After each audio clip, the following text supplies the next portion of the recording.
Aqui é a igreja, e a igreja ela é sobrenatural. A igreja ela precisa ser diferente, e você precisa ser diferente.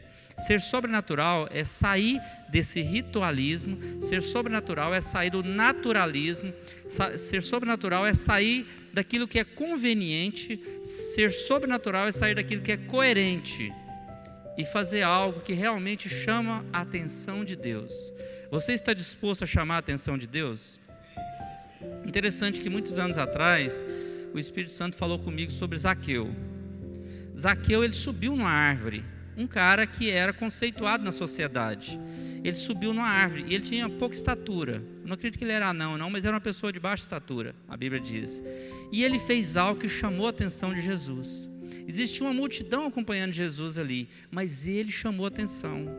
Ele chamou a atenção a tal ponto que no meio daquela multidão, Jesus olhou para ele em cima daquela árvore e dirigiu a palavra para ele. Jesus olhou para ele e falou assim: olha, eu quero ter um relacionamento pessoal com você. Eu quero ir na sua casa, eu quero comer com você, eu quero falar algo específico para você. Algo que aquela multidão não experimentou. Porque aquela multidão, ela viu Jesus diante de um prisma coletivo. Mas Deus quer você no individual. Deus nessa noite, Ele quer falar especificamente com você. Quando eu me disponho a ministrar, eu disponho que o Espírito Santo faça algo onde eu vou ser o principal a ser ministrado. Eu estou aqui para ser ministrado, apesar de que nesse processo que eu estou aqui recebendo o Espírito, espero ser eu um canal de transferência da voz de Deus para você. Então eu não estou aqui para ensinar você algo que eu tenho um sucesso. Eu não estou aqui para ensinar algo para você como se eu fosse perfeito, como se eu fosse o certinho. Não.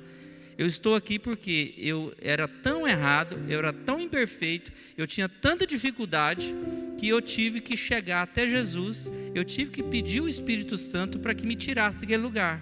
Então todas as experiências que eu tenho tido nesses últimos anos são experiências de fracassos que eu tinha. À medida que eu tinha esse fracasso, e eu insisti anos e anos para consertar esses fracassos, para sair desse lugar de fracasso, e muitas vezes nessa insistência eu não consegui o resultado. Por quê? Porque eu continuei mentalmente tentando resolver minha vida.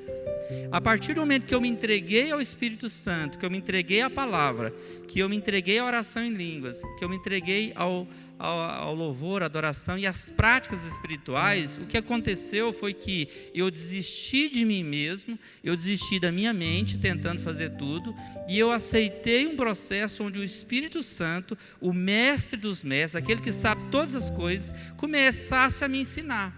Então eu, um adulto, me tornei criança espiritualmente, porque a criança ela é assim, ela está como uma esponja. A criança ela está pronta para aprender o tempo todo. Então por isso que a Bíblia diz que aquele que não se tornar como uma criança não pode entrar no reino de Deus. Entrar no reino de Deus é entrar no sobrenatural. E entrar no reino de Deus é agora. Você entra no reino de Deus agora. Para você entrar nesse reino de Deus, você tem que deixar de ser um adulto e se tornar uma criança e dizer para o Espírito Santo: tudo que eu aprendi até hoje eu quero apagar, e eu quero que o Senhor me ensine o de agora. O Antigo Testamento ele é só um símbolo e uma sombra. O Antigo Testamento fala sobre um maná que vinha sobre o povo ali no deserto, que representava a igreja, que era a nação de Israel, que ficou 40 anos para sair do cativeiro de Egito para entrar na terra prometida. Ali é um símbolo da igreja. Mas o Antigo Testamento é só um símbolo. Ali está querendo dizer o seguinte: nós, hoje a igreja, a Israel profética, nós temos um maná todos os dias. E se você guardar esse maná de ontem, o que acontece com esse maná? O que acontecia lá? O maná, ele embolorava. Não sei se aqui vocês usam esse termo, né? Em Goiás a gente usa esse termo, embolorar, ou seja, é uma ação de apodrecimento através de fungos que atacam o alimento. Então, aquilo que você teve de voz de Deus de ontem não serve para hoje. O Espírito Santo, ele quer, ele precisa você precisa que Ele te fale hoje, porque o maná de ontem não serve mais. O maná que eu tive do Espírito ontem não serve para mim hoje mais. E o maná que eu recebo do Espírito hoje não servirá amanhã.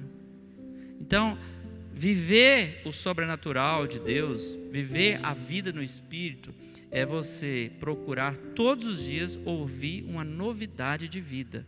É você procurar todos os dias ouvir do próprio Espírito. Por isso que não é só a palavra, mas é o poder de Deus. O poder de Deus, muitas pessoas pensam que o poder de Deus está quando uma pessoa fica em êxtase, ela cai, ela tem a unção do riso, ela começa a pular, começa a correr, ela começa a repuxar, e tem uns que já tiveram experiência de dente de ouro, outros já tiveram experiência de cair pó de ouro, e tem pessoas que pensam que o poder de Deus é quando os demônios manifestam e eles são arrancados. Tudo bem, isso é uma manifestação do poder de Deus, mas o poder de Deus, ele precisa operar dentro de você.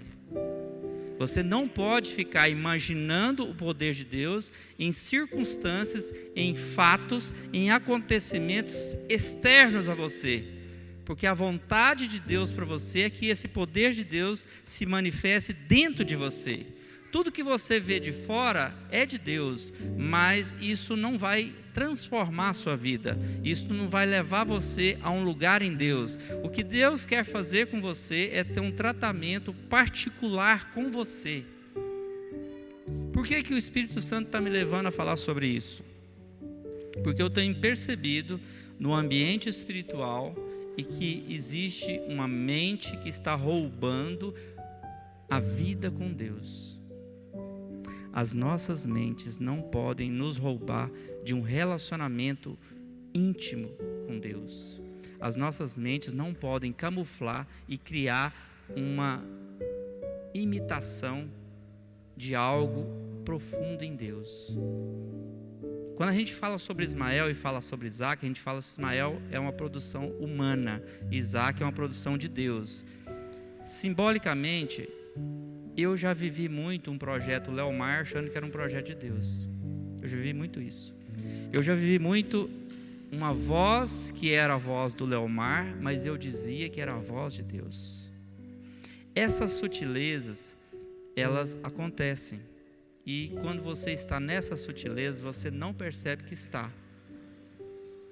Só o poder de Deus, só a revelação da palavra, só a manifestação do Espírito vai realmente colocar diante de você aquilo que é alma e aquilo que é espírito. O Espírito Santo quer te mostrar aquilo que tem na sua vida que é alma, e aquilo que tem na sua vida que é do Espírito.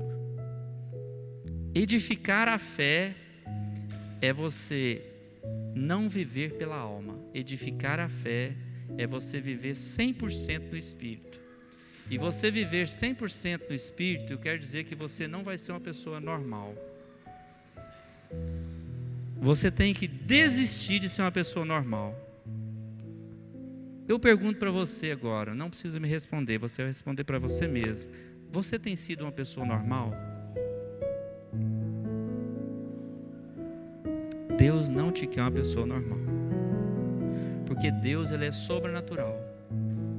Se você for estudar todos os 4 evangelhos e ver o comportamento de Jesus, Jesus não era normal. Vocês sabem como que Jesus é conhecido hoje lá em Jerusalém? Hoje, se você chegar hoje para um judeu lá em Jerusalém e perguntar assim: e você, o que você diz que Jesus é? E ele for expressar sinceridade, ele vai dizer assim: Jesus era um revolucionário. O sentido da palavra é revolucionário, arruaceiro, um profeta, alguns dizem. Eles não reconhecem Jesus como Messias. Muitos, a grande maioria. Mas eles conhecem muito bem a história, porque o judeu, ele é muito atento à história, e Jesus faz parte da história dele. É um fato que não só aconteceu geograficamente lá, mas aconteceu profeticamente dentro da cultura deles. E eles são muito bons para guardar a história, a cultura.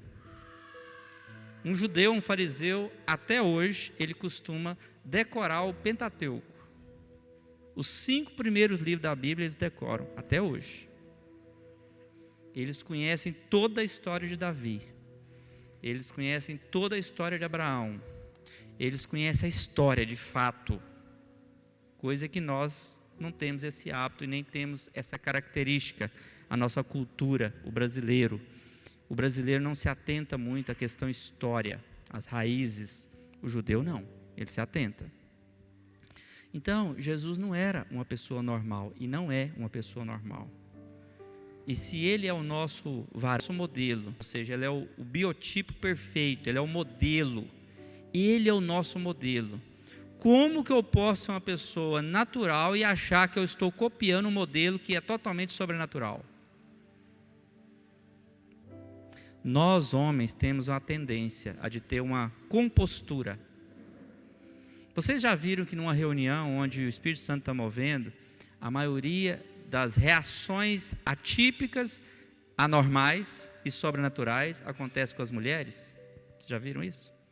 Por que as mulheres são mais espirituais? Não só porque são mais espirituais, é porque elas são mais entregues. O homem tem uma tendência a se armar, a se manter dentro de uma estrutura. A mulher não, ela se desmonta fácil. O ambiente é profético, pronto, ela se entrega ao ambiente profético. Ela é mais volúvel. Essa volubilidade da mulher tem um lado negativo, mas tem um lado positivo. Ela é mais moldável.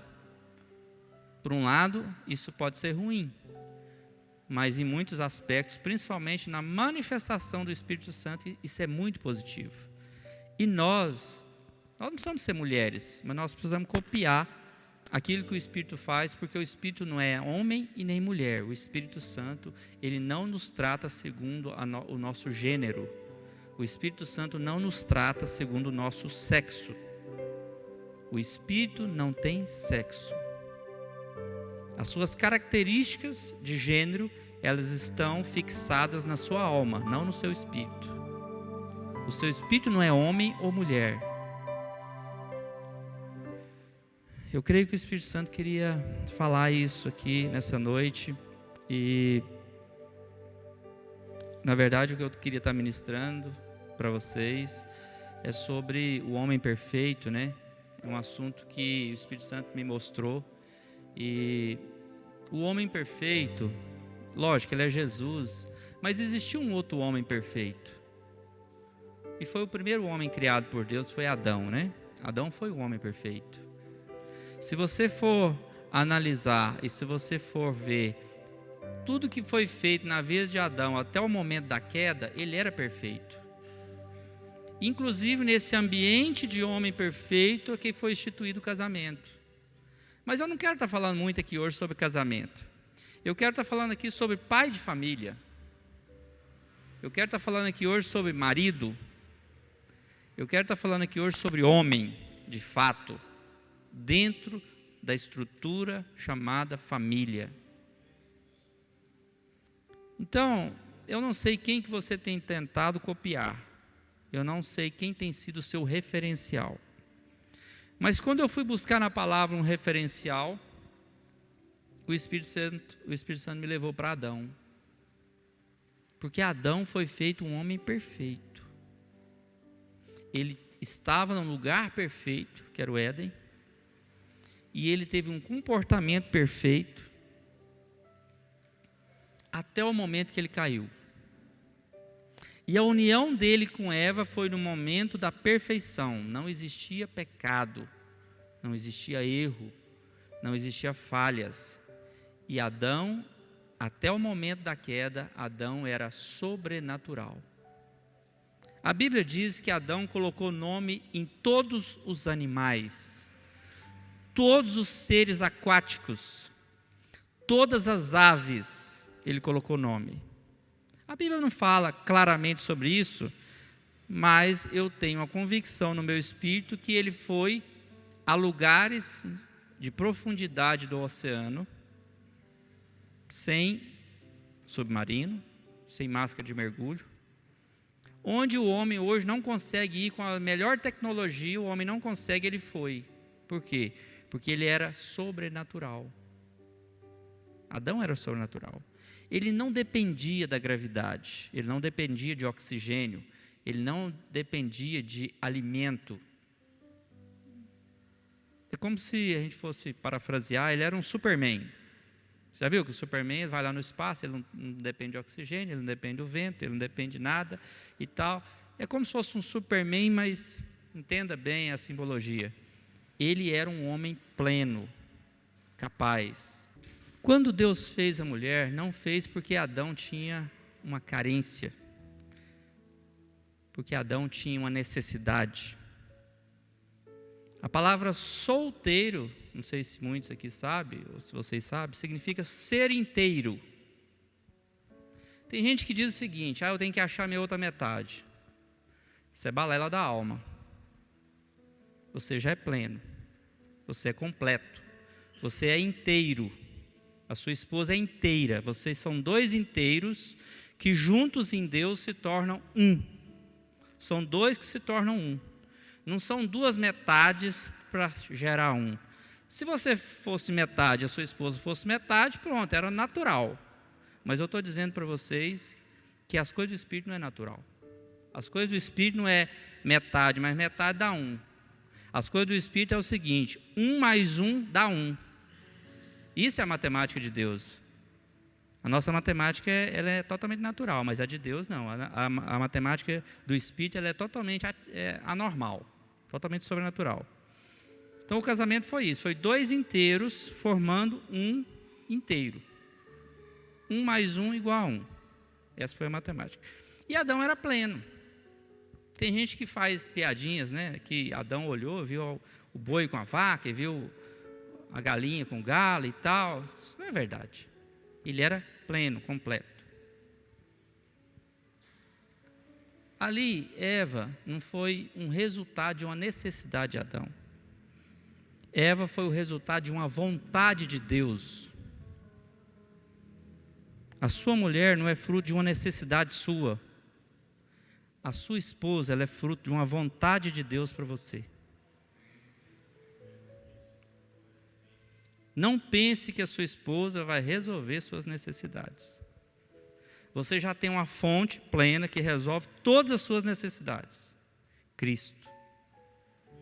Não é sua esposa. Pare de transferir essa responsabilidade para ela. Não pense assim: eu vou casar porque eu tenho que alguém para cuidar da minha roupa. Eu tenho que cuidar da minha casa, alguém para gerar meus filhos, para cuidar da... Não. Sua esposa, ela não veio para você para resolver sua vida. Na verdade, é você que veio para resolver a vida dela. Apesar de que ela não precisa, você vai ser simplesmente uma maneira de Deus abençoar ela. Porque ela também já tem o Espírito Santo e ela já tem Cristo como suficiente na vida dela. Então, se a gente for ler aqui no capítulo 2 de Gênesis, você vai ver tudo que Adão era. E tudo que Adão era antes do pecado é o que nós precisamos ser hoje. Por quê? Porque o pecado já morreu para nós. Quando você se tornou uma nova criatura, você morreu para o pecado. Por isso que você batizou. O que é o batismo? O batismo é morrer para o pecado e nascer para Cristo. Então você morreu para o pecado. Então aquilo que Adão adquiriu para você, através de Cristo, morreu, que era o pecado. Então, existiu um intervalo na vida do ser humano entre o pecado de Adão até a cruz. Vamos esquecer esse intervalo, porque ele não interessa para nós mais. Esquece esse intervalo entre o pecado de Adão e a cruz. Esquece ele. Lembre-se de antes do pecado de Adão e veja agora depois da cruz de Cristo. Todos aqui passaram pela cruz de Cristo? Amém? Eu passei. Então pronto, acabou. O pecado já não governa sobre você. O pecado já não existe na sua vida. Você pode cometer pecados, mas você não vive mais na condição do pecado. Quando você comete pecados, você já tem um sangue que te lava e te purifica. Pronto, você é redimido pelo sangue de Cristo. Então você precisa voltar à condição original que Deus criou você. E a condição original que Deus criou você foi a condição de Adão. E a Bíblia diz que Jesus é o último Adão, ele não é o segundo, ele é o último Adão. Por quê?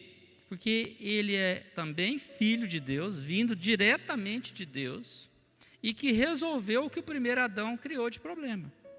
Por isso que a Bíblia diz que por um só homem entrou o pecado no mundo, por Cristo veio a redenção do pecado. A justificação veio também por um só homem, que é Cristo. Então, lendo o capítulo 2 de Gênesis, a gente descobre algumas características de Adão. Eu separei aqui algumas e eu quero estar compartilhando com vocês. A primeira característica de Adão é que ele buscava a presença de Deus. Todos os dias, na viração do dia, Adão tinha relacionamento com Deus. Então, para você se tornar um bom pai de família, um bom esposo, um homem de fato, dentro da família, você precisa ter relacionamento com Deus, que era um traço na vida de Adão, relacionamento com Deus. Então você precisa criar esse hábito, diariamente você ter relacionamento com Deus, você de alguma forma, você vai pegar sua mente e vai, olha, fica quieta minha alma, eu agora vou ter um tempo com Deus. E você se relaciona com Deus, pode até ser através da Bíblia, pode ser até através do louvor, pode ser até através da oração, pode ser, mas não tem regra. Eu já tive momentos que eu estava tão mal, que eu simplesmente me tranquei no quarto e falei assim, Senhor, eu não sei nem orar, eu não sei nem o que fazer, eu só estou aqui.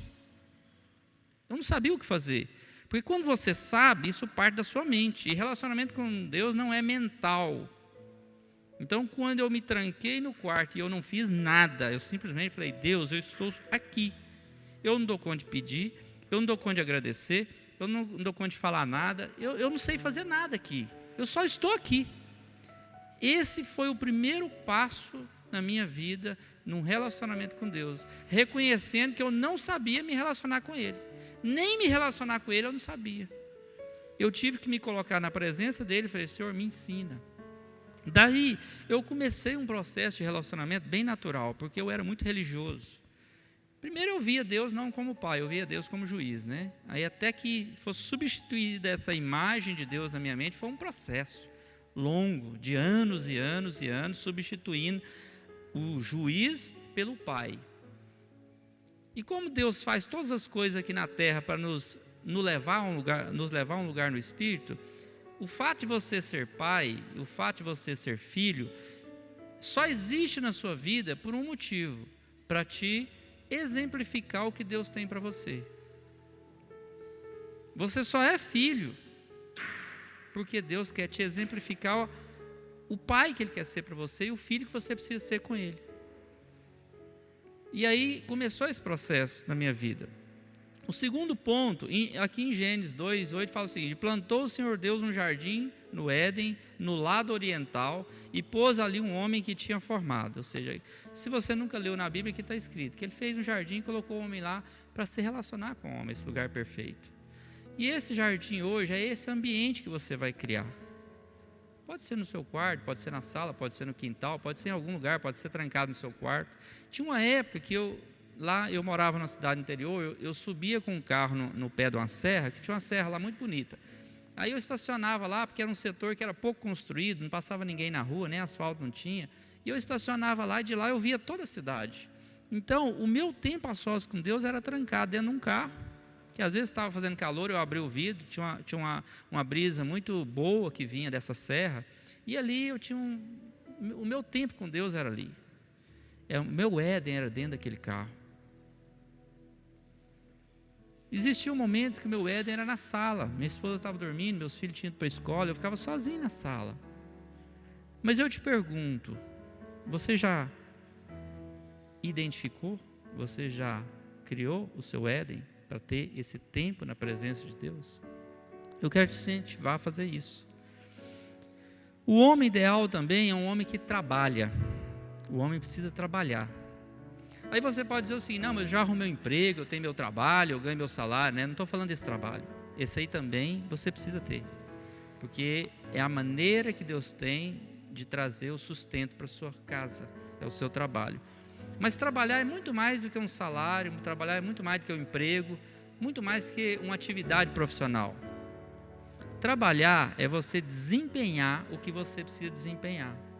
A maioria dos homens, eles deixam para as esposas, para as mães, educar os filhos. Você acha que educar os filhos é trabalho só da sua esposa? Educar filho é trabalho. Trabalho. Por mais que, se a sua esposa não tem uma atividade extra do lar, né? Mas lavar vasilha não é algo que é só dela. Lavar vasilha é um trabalho. Arrumar o chuveiro, trocar a tomada, limpar o quintal, lavar o cachorro. Existe um monte de coisa que o homem precisa fazer. O homem precisa trabalhar. Essa era uma das características de Adão. Ele trabalhava, ele trabalhou intensamente. Não era só para dar nome aos animais e tal, mas ele trabalhava. Muitos de nós, muitas vezes, chegamos em casa e acham que o trabalho encerrou lá na profissão. E aí faz, não, agora eu estou aqui para ser servido. E não faz nada em casa, achando que o trabalho é fora de casa. Mas eu estou falando aqui de um ambiente que é a família, onde você precisa trabalhar. De vez em quando eu faço uma janta, né, lá em casa. Eu sei fazer o arrozinho e tal, a carne, sei fazer algumas comidas, fica até bom. Eu não sei se a minha esposa ela me elogia porque ela ficou livre de fazer a janta naquele dia ou porque realmente ela gostou, né? Mas pelo menos ela me elogia. E os meus meninos, eu tenho 2 homens, né? Homem gosta de comida de homem. Eles gostam demais da minha comida. Então, quando eu faço janta lá em casa, parece que o negócio é bom. Pelo menos esvazia as panelas, né? Então eu faço comida, eu ajudo a limpar a casa, eu faço as atividades, eu levo o carro para arrumar a parte mecânica, eu levo no lava-jato. Tem uma série de coisas que nós precisamos fazer. Então a nossa casa precisa estar em dia, organizada. Existem coisas na nossa casa que você não vai contratar um profissional para fazer. Deus te levantou para fazer. Você consegue fazer. Você consegue pintar a parede. Interessante, né? Na cultura americana eles fazem muito isso. Agora aqui a gente quer sempre estar contratando o pintor. Não que eu seja contra o pintor, mas existem níveis de atividades domésticas que isso faz parte de um viver da família. É papel do homem fazer isso. Higienizar, organizar os papéis, jogar documentos que não são necessários fora. Então tem um monte de coisa que a gente precisa fazer. O homem precisa trabalhar. E Adão, ele trabalhava muito. Em Gênesis 2,15 fala assim: tomou o Senhor Deus o homem e o pôs no jardim do Éden para lavrar e o guardar. Ele lavrava e guardava o jardim. Depois, o homem precisa dominar sobre a circunstância. Mais uma característica de Adão, ele dominava. Porque Deus falou para ele que ele tinha que dominar. Fala o seguinte, olha. 2:26. E disse Deus: façamos o homem a nossa imagem, conforme a nossa semelhança, e domine sobre os peixes do mar, e sobre as aves do céu, e sobre o gado, sobre toda a terra, sobre todo o réptil que move sobre a terra. Ah, mas eu vou dominar quem? Eu vou dominar meus filhos, minha esposa? Não. Aqui não falou. Aqui falou que ia dominar sobre a esposa? Falou sobre o quê? Sobre as aves, sobre os peixes e tal, né? E o que é dominar no sentido espiritual dentro da nossa casa? Quando o seu filho ele sente o sintoma de enfermidade, o que você faz? Você domina ou você é dominado?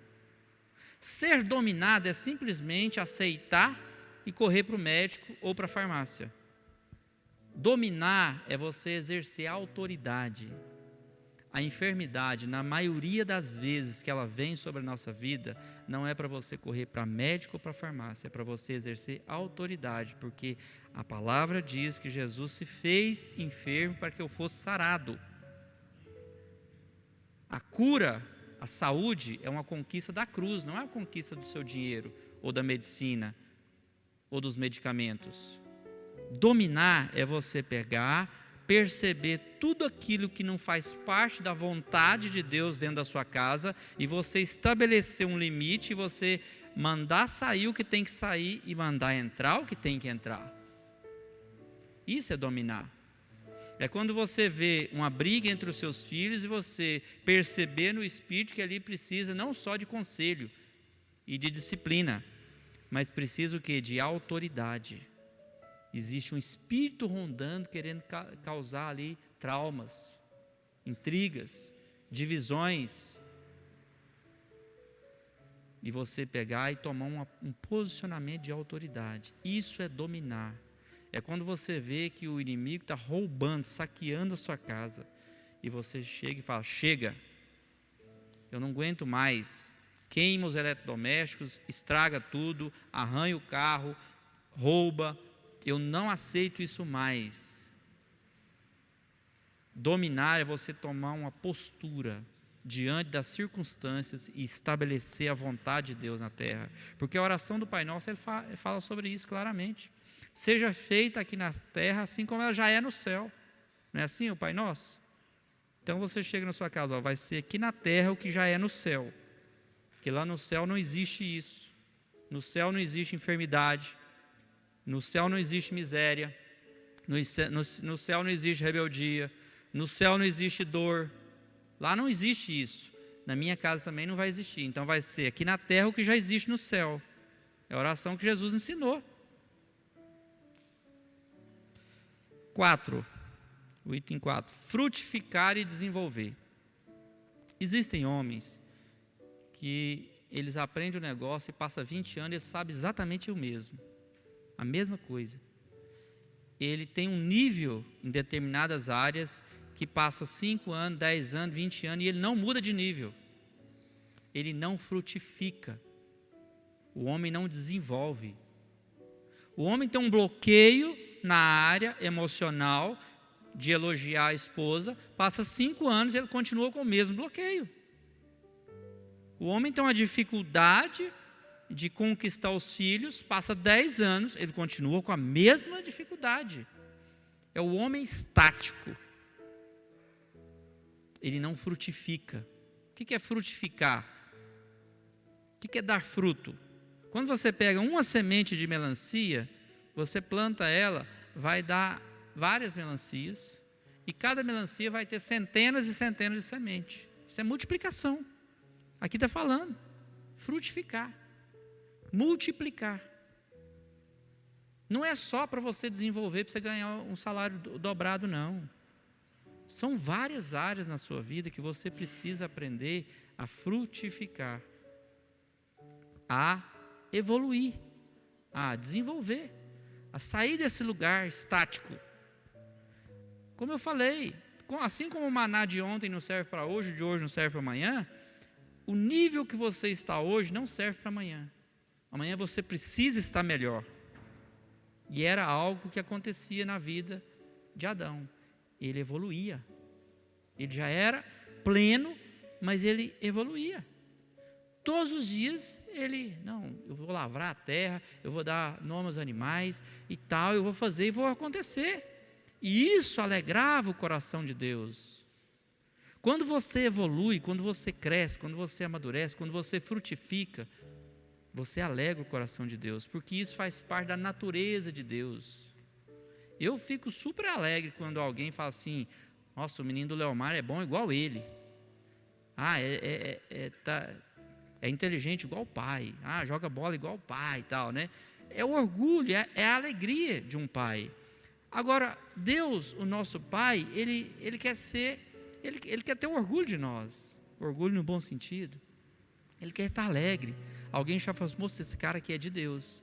Ele é igualzinho Jesus. Ele está muito melhor. Eu conheci ele há poucos dias. Olha como ele já está. Olha o quanto ele desenvolveu. Cada dia eu sou surpreendido com ele. E isso, lógico, vai alegrar o coração de Deus, mas isso vai sustentar a sua casa. Porque a sua esposa, ela se cansa de ver um marido estático. Os seus filhos não admitem um pai estático. Porque os seus filhos, eles vão desenvolver e eles estão desenvolvendo. E se você ficar parado, você vai ser ultrapassado. E você precisa se esforçar, porque se Deus te deu esses filhos, com certeza Ele vai agir de forma sobrenatural na sua vida, para que você evolua em todos os sentidos, principalmente no espiritual. É inadmissível passar um ano e a pessoa está no mesmo lugar no espírito, com as mesmas lutas, com as mesmas fraquezas, com o mesmo ânimo dobre. O que é ânimo dobre? É o que muitos de nós muitas vezes manifestam. Um dia está cheio de fé, né? A gente chama fezudo, né? E outro dia está lá para baixo, cheio de medo, temor, incredulidade. Ânimo dobro.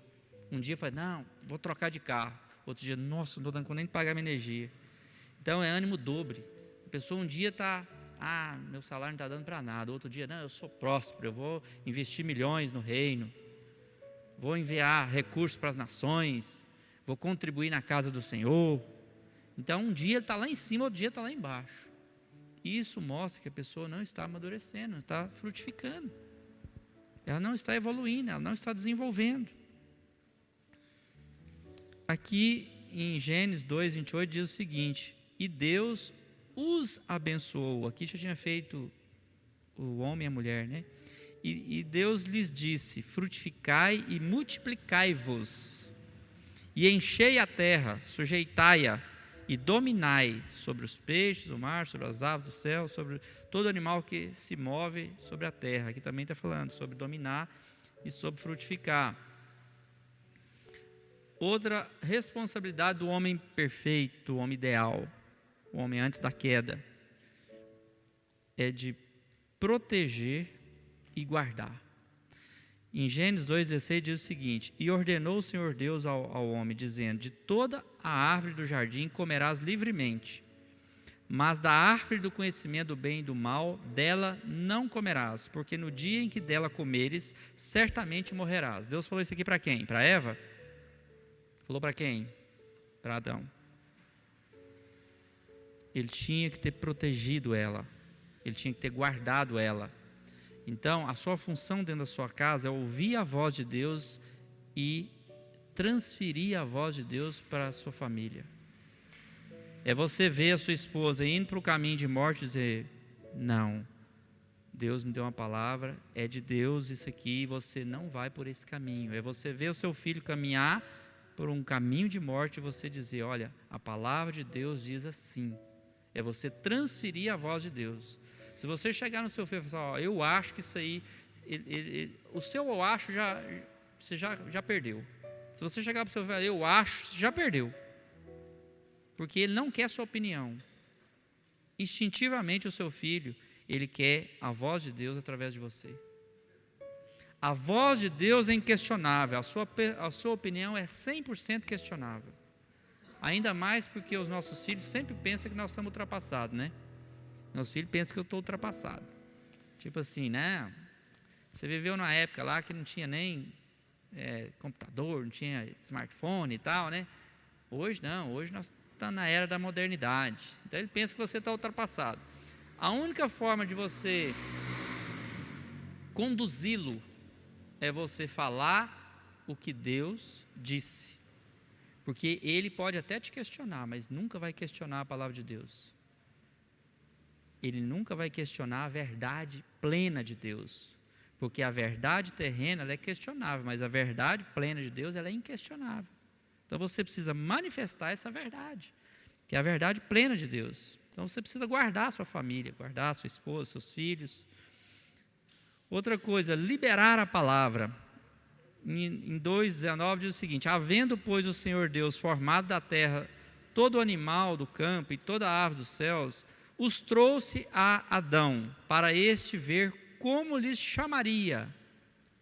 E tudo que Adão chamou a toda a alma vivente, isso foi o seu nome. Ou seja, Adão liberou a palavra. Adão falou assim: ó, isso aqui vai chamar elefante. Pronto. O que isso é uma realidade para nós? É você que vai definir. Qual a palavra que você vai liberar dentro da sua casa? É você que tem a autoridade ali. Você vai dizer o seguinte: o meu filho nunca vai dar nada na vida? Ou você vai dizer o seguinte: tudo que você tocar, meu filho, vai prosperar. Você vai comer o melhor dessa terra. Os lugares que eu pisei, você vai em lugares muito maiores. É você que dá nome. Qual o nome que você tem dado na sua casa? Adão dava nomes. Dar nome é você estabelecer. E Deus vai respaldar o que você estabeleceu, se isso estiver respaldado com o propósito de Deus. Sempre que estiver respaldo na palavra, Deus respalda a sua palavra. Se você libera o que é de Deus, a sua palavra se torna a palavra de Deus sobre aquele assunto, sobre a sua casa, sobre a sua família. Amém? Estamos terminando já. Vocês estão doidos para comer o churrasco, né? Estabelecer a graça de Deus. Você tem estabelecido a graça de Deus? Essa palavra graça, ela tem mexido muito comigo, porque eu tenho percebido o quanto eu estava na lei, o quanto eu estava na justiça própria. E a graça é o maior presente de Deus para o homem, chama-se graça. E é muito fácil a gente estabelecer a lei. Eu era um cara muito legalista. Eu achava que eu era o cara da graça, né? Mas eu era muito legalista. Então, quando você vai dar as coisas para o seu filho, você dá estabelecendo condições ou você dá de graça? Porque tem muito pai o seguinte: água. Temos a água ali, ó. Você pode ir lá que vai servir para o senhor lá. Você quer passar por aqui? Pode passar. Então, tem muitos pais o seguinte: meu filho, se você tirar só acima de 8, eu vou te dar a bicicleta. Isso você não está estabelecendo a graça. Para você estabelecer a graça, você não pode ser a fonte. A única fonte de graça se chama Jesus. Você tem que mostrar para a sua família que tudo que você libera na sua casa veio de uma fonte, e que você não é a fonte, e que você precisa mostrar para eles que eles não precisam ter muita consideração ou ficar extremamente agradecido. Você tem que mostrar para eles que tudo que eles têm recebido de Deus, não de você. Isso é estabelecer a graça. Meu filho, o seu sustento vem de Deus. E Deus tem passado através de mim para te abençoar. Você não precisa ficar eternamente grato a mim. Você precisa me honrar, me respeitar.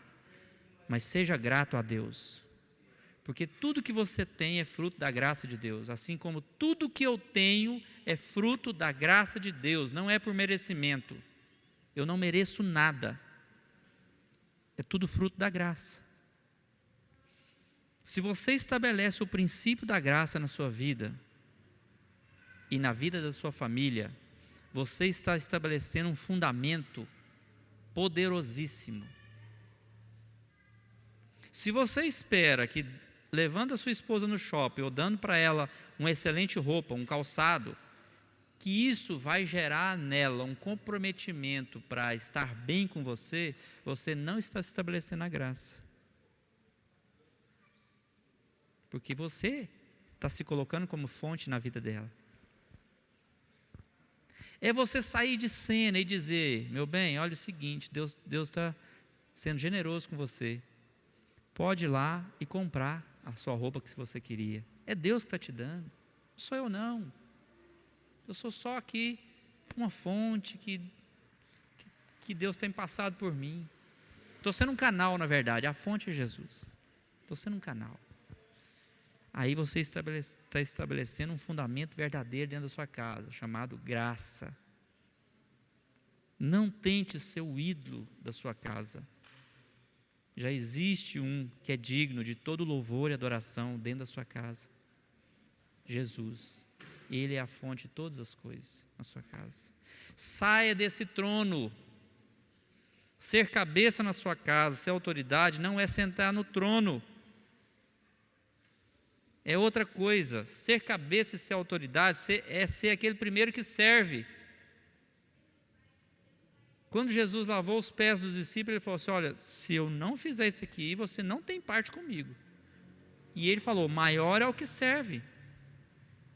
Você vai se tornar cada dia maior quanto mais você servir. Você não é maior para dominar sobre pessoas. Você só domina sobre coisas. Você nunca domina sobre pessoas. Nem na igreja, nem no trabalho, nem em lugar nenhum. Não domine pessoas. Você estará roubando o lugar de Deus na vida das pessoas. Você lidera pessoas. Nunca domina pessoas. Você lidera pessoas. O líder na sua casa, você vai servir. Liderança só é estabelecida com serviço. Sabe por que a maioria dos líderes na vida das pessoas são as mães? Porque a mãe é um tipo de serviço. A mãe é o que mais serve um ser humano. Desde a gestação até o último momento. O filho pode estar com 70 anos, a mãe está com 90. Se ela der conta, não, meu filho, eu vou fazer um almoço para você. Ela nasce servindo, ou seja, a gente nasce sendo servido por ela, e vai até chegar o último momento, ela vai continuar nos servindo. Por isso que é uma grande liderança as mães. Então, seja essa fonte de graça, estabeleça a sua liderança, mostrando que não é você o provedor. O provedor é a fonte que é Cristo. Ele é o provedor da sua casa.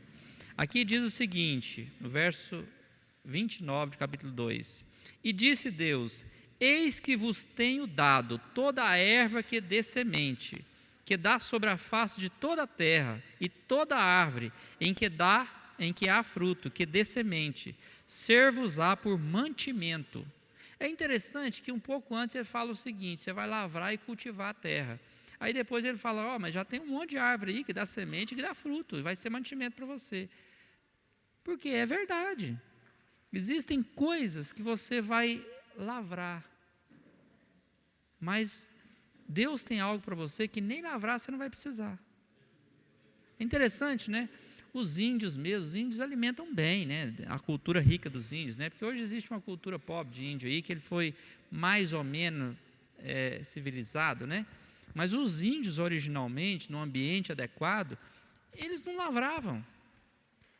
E eles se alimentavam muito bem. Por quê? Isso é graça de Deus.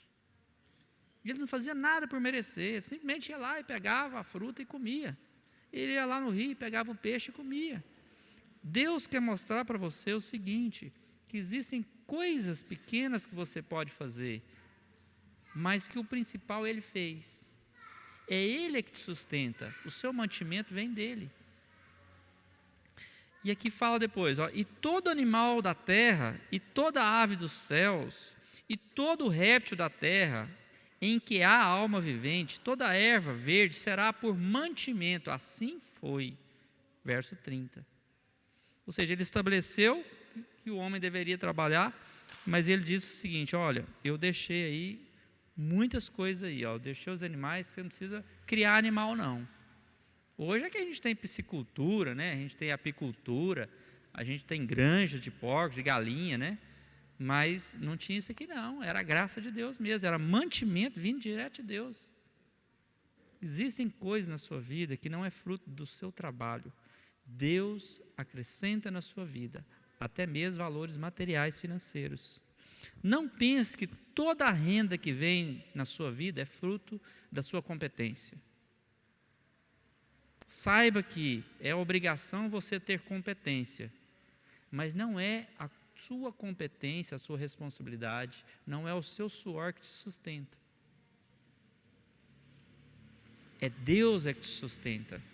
Porque tem muitas pessoas competentes, muitas pessoas responsáveis, muitas pessoas capazes que estão na miséria, que estão passando necessidade da boca. Então significa que não é a capacitação humana que gera a fartura, que gera o sustento, que gera o mantimento. Porque se fosse, todas as pessoas competentes estariam com a bonança. Todas as pessoas que soam a camisa estariam satisfeitos se fosse por um merecimento humano, mas não é, principalmente para nós que somos da fé. A Bíblia fala que o justo viverá pela fé. Isso significa o seguinte, é que você sai desse lugar mental e você começa a entrar num lugar sobrenatural. E você só vai usufruir do sobrenatural o dia que você elegeu o sobrenatural sobre a sua vida. É impossível você ser um homem natural e viver no sobrenatural. Quando eu decidi a deixar a minha natureza me sustentar, porque a minha natureza me sustentava. Eu me formei, eu me tornei um profissional e eu tinha um bom salário, ela me sustentava. Mas um dia eu vi que isso não estava me realizando de fato. Eu poderia ser um homem cheio de riqueza, com o bolso cheio de dinheiro, mas ser um cara que não estava sendo suprido por Deus. E isso não satisfazia a minha essência como homem espiritual e muito menos a minha alma. Existe um lugar em Deus que Deus vai fazer com tanta plenitude que você vai receber os bens materiais, mas você vai ser extremamente suprido no seu espírito. Existem momentos que é tão satisfatório você não gastar o dinheiro para comer, mas é você receber a comida de graça. Não por uma mentalidade de pedinte, porque a Bíblia diz que melhor é dado que receber.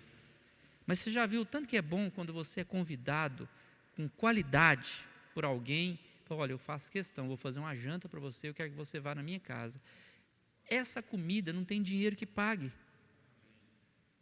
Você pode ser um cara milionário, o seu dinheiro não vai pagar essa comida.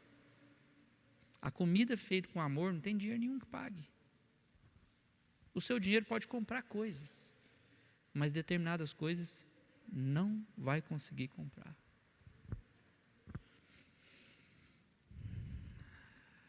Unidade no espírito, você precisa buscar essa unidade. A palavra diz o seguinte: portanto deixará o homem seu pai e a sua mãe, apegar-se-á a sua mulher e serão ambos uma só carne. O que é ser uma só carne? É ter unidade. Você é responsável em estabelecer a unidade dentro da sua casa. E o que é ser unido? União e unidade são duas coisas diferentes.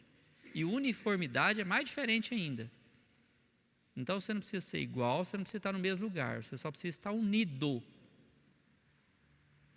União é estar no mesmo lugar, uniformidade é ser igual. Mas Deus te quer unido. O que é unido? Um só propósito, um só espírito, um só pensamento, uma só vontade. Um só objetivo, estabelecer a unidade dentro da sua casa. Não é um querer ir para um lado, outro querer ir para o outro. Podem estar no mesmo ambiente, mas totalmente divididos. E cabe a você estabelecer essa unidade.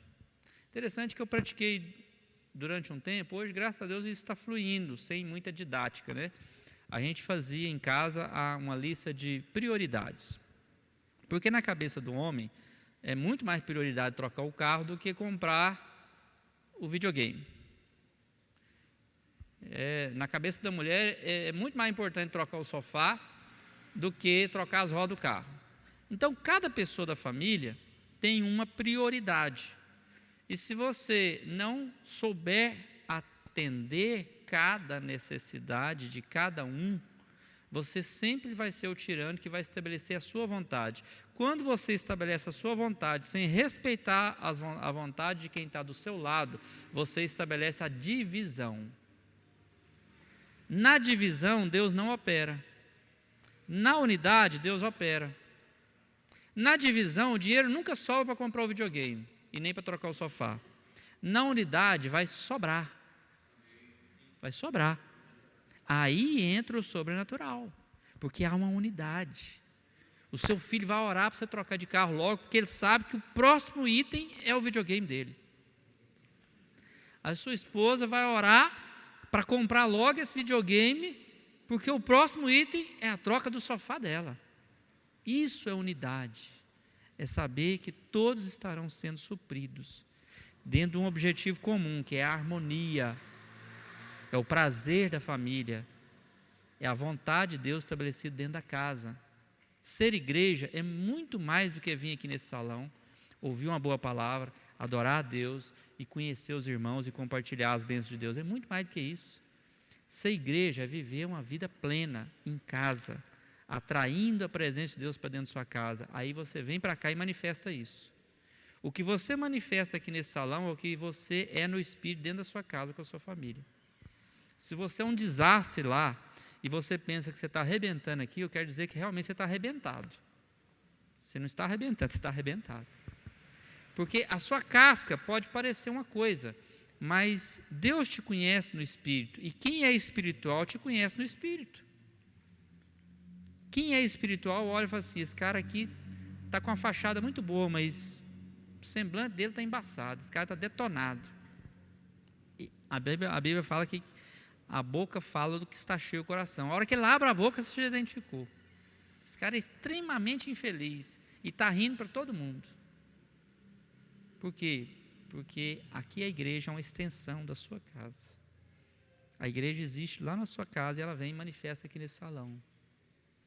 Aquilo que você é lá é o que você vai conseguir operar aqui. Ninguém é tirano em casa e servo aqui na casa de Deus. Aqui você vai revelar a sua natureza. Se a sua natureza é de servo, você é servo primeiro na sua casa, depois você é servo na casa de Deus. E por fim, santidade. Revestir-se de Cristo. No verso 25 fala o seguinte: e ambos estavam nus, o homem e sua mulher, e não se envergonhavam. Não existia o pecado. Mas aqui é um tipo, aqui é um símbolo. Você não precisa ser o Superman para o seu filho, nem para a sua esposa. Você pode dizer: meu bem, eu estou ansioso. Amor, eu estou com medo. Não tente ser o Superman da sua esposa. Quanto mais você reconhecer suas limitações, mais ela te considera um homem forte. Não tente ser um homem forte, porque ela vai te ver como um fraco. A Bíblia diz o seguinte: aquele que se humilha será exaltado, mas que os que se exaltam será humilhado. Então, o caminho de Deus te estabelecer não é o caminho de se envaidecer, de se exaltar, mas é o caminho de se humilhar. Você vai ser um grande homem para sua esposa o dia que você dizer para ela: olha, falar a verdade, eu não estou com vontade nem de ir na igreja, eu estou mal para caramba, mas eu vou. Eu não estou com vontade de ler a Bíblia, mas eu vou ler essa Bíblia. Eu não estou com vontade de adorar, mas eu vou me trancar no quarto agora e eu vou adorar. A minha carne não quer, mas eu vou fazer. Pede ajuda. Deus te estabeleceu como sacerdote na sua casa. Não é só você não. Sua esposa também é sacerdote, seus filhos são sacerdotes. Esse ministério sacerdotal é para todo mundo. Mas dentro do âmbito familiar, você é o sacerdote principal. E Deus vai respaldar aquilo que Ele te deu. A sua esposa pode orar 3 horas, se ela não tem uma vida profissional fora de casa. E você pode orar 1 hora, e Deus operar da mesma forma. Porque Deus não está na nossa matemática. A sua 1 hora, se é realmente fidelidade com Deus, a sua 1 hora, ela vale tanto quanto 5 horas da sua esposa. Se 5 horas for a medida dela, é dela. Se 1 hora for a medida sua, é sua. Mas se for 2 horas a sua medida e você está com 1, não vai funcionar. Porque você tem que ser fiel naquilo que Deus estabeleceu para você. Não, eu estou com 1 hora de oração, mas você está vendo muito futebol. Nada que eu não sou contra futebol, mas o futebol tem que ser o seu lugar. Porque o futebol lá, o salário do Neymar lá não vai mudar a sua vida. O que vai realmente mudar na sua vida é o que Deus operar no seu interior. É o que Deus fizer de sobrenatural, de verdade revelada dentro do seu espírito. Isso vai mudar a sua vida. Então, dá para cortar um pouquinho o futebol. Dá para estabelecer e está na sua medida. Não, se a minha medida é dedicar 2 horas por dia na presença de Deus, é 2 horas por dia. Não seja 1. E se a medida da sua esposa for 5 horas e ela tiver 4, ela também está aquém. Mas como Deus te estabeleceu como sacerdote na sua casa, e Deus te estabeleceu como provedor da sua casa, e a responsabilidade realmente de sair para a rua, sair para o mercado e trazer o suprimento para casa é sua e não dela, isso não é machismo, isso não é a civilização moderna, isso não é a cultura brasileira, isso é propósito da palavra. Tem gente dizendo que a Bíblia é machista, que a Bíblia estabelece sistema patriarcal. Não, a Bíblia estabelece fundamentos e princípios. Não tem nada a ver com machismo, não tem nada a ver com o homem ser superior e tal. É a palavra. E Deus falou muito comigo aqui, também em Gênesis, sobre essa questão da responsabilidade. São 9h30, né? Estamos terminando. Eu até ministrei aqui esses dias, né? O homem, ele não veio da costela de Eva. O homem, ele veio do pó da terra. E ele veio do sopro de vida. Então, a origem do homem é Deus e a terra. Existe um princípio espiritual que tudo que gera sustenta. O que gera o peixe é a água. E o que sustenta o peixe é a água. O que gera a árvore é o solo, e o que sustenta a árvore é o solo. O que gerou você foi a terra e foi Deus. Foi o pó da terra junto com o sopro de vida. Então, o que gerou você vai sustentar você. Não foi a sua esposa que gerou você, senão ela ia sustentar você. E a sua esposa não veio do pó da terra e nem veio do sopro de vida. Então, quem sustenta a sua esposa não é a terra e nem Deus, no sentido de suprimento. A sua esposa, ela veio da sua costela. Então, o que gerou a sua esposa foi você, e o que gera sustenta. Isso é um princípio espiritual, que está aqui. Gênesis não é uma história, Gênesis é a palavra revelada de hoje. Aqui diz o seguinte: e formou o Senhor Deus o homem do pó da terra, e soprou em suas narinas o fôlego de vida, e o homem foi feito alma vivente. Isso Gênesis 2:7. 2:21 diz o seguinte: então o Senhor Deus fez cair em sono pesado sobre Adão, e este adormeceu, e tomou uma das suas costelas, e cerrou a carne em seu lugar. 22. E da costela que o Senhor Deus tomou do homem, formou uma mulher, e trouxe a Adão. E disse Adão: esta é agora osso dos meus ossos, e carne da minha carne. Esta será chamada mulher, porquanto do homem foi tomada. Esse texto fala claramente sobre isso, de onde a mulher veio. E não foi só Deus que falou, o próprio homem falou: essa é osso dos meus ossos e carne da minha carne. Então a mulher, ela veio, a origem dela, o que gerou a mulher foi o homem. E quem gerou sustenta. Isso é um princípio, não uma responsabilidade.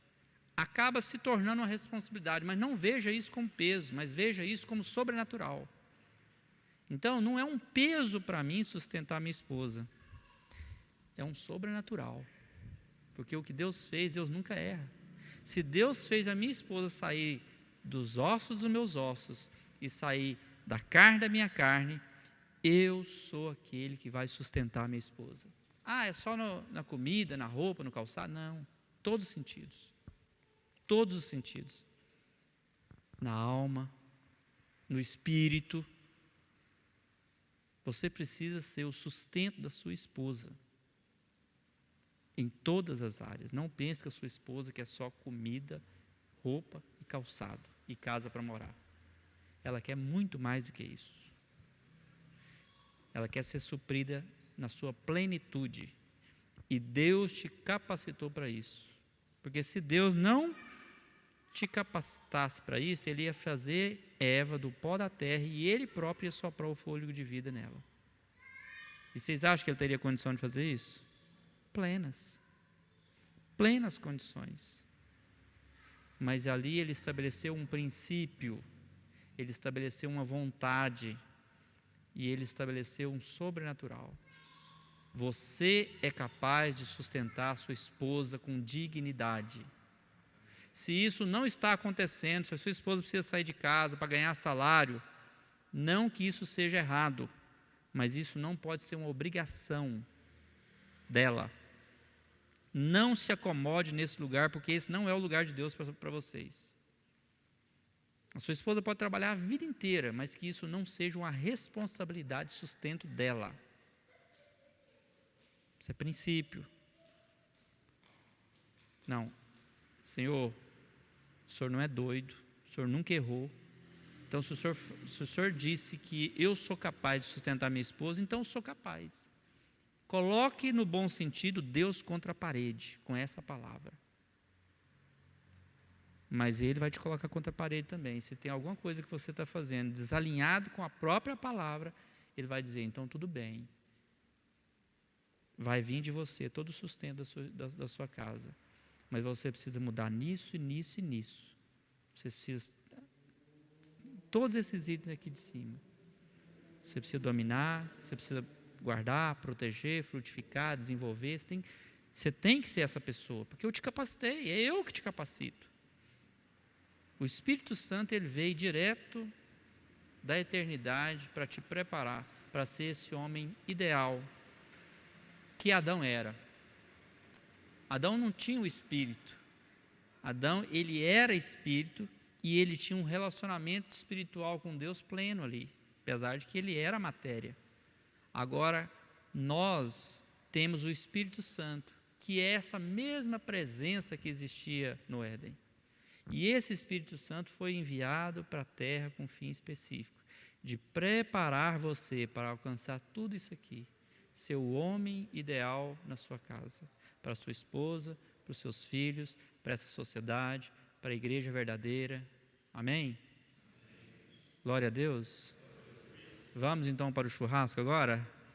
Aleluia. Obrigado vocês, eu gostei de vocês terem aceitado o meu propósito de bagunçar isso aqui, viu, pastor? Eu falei para eles bagunçar, que estava muito certinho, e eu precisava tirar a mente um pouco, porque a mentalidade estava nos colocando num lugar de prisão, e o Espírito Santo me levou a isso, amém? Glória a Deus. Vamos colocar de pé então, eu quero orar por vocês.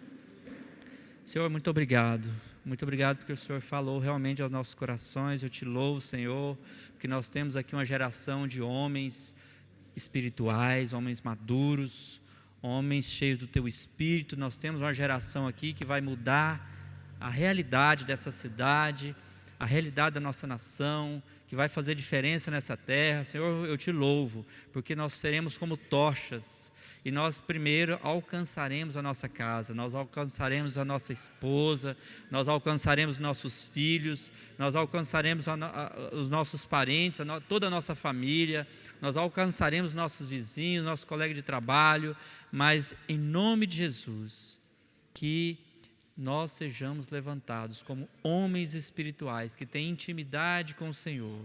Espírito Santo se revela a nós, nos ensina. Nós não podemos fazer por nós mesmos, é só o Senhor que pode nos levar a esse lugar. Nós reconhecemos a dependência total do Senhor. Espírito Santo nos ajuda nas nossas fraquezas e nos coloca no lugar da Tua vontade sobre as nossas vidas, em nome de Jesus. Amém. Aleluia.